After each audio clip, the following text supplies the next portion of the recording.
Michelle, and thank you, Chair Powell, for taking our questions.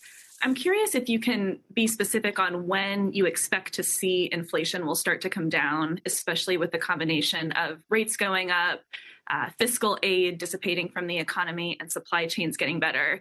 And if you don't start to see that, how will you signal it? What will you be looking for, and what will you be looking for over the course of the year? Thank you.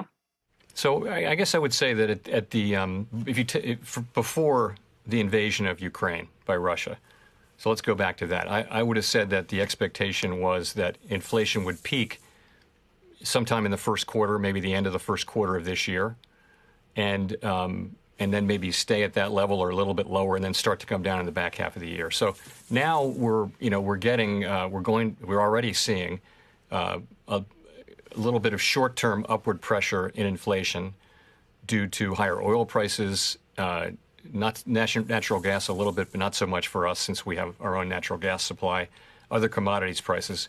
The other thing is that you're seeing supply chain issues around shipping and around, lots of countries and companies and people not wanting to touch Russian goods. So that's going to be more tangled supply chains. So that could actually push out the relief we were expecting on supply chains generally.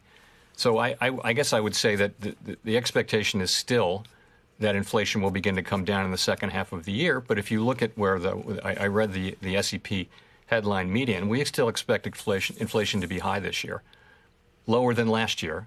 And then we expect, though, particularly with the effects of the war, but also the data we've seen so far this year, we expect inflation to remain high through the middle of the year, begin to come down, and then come down more sharply next year.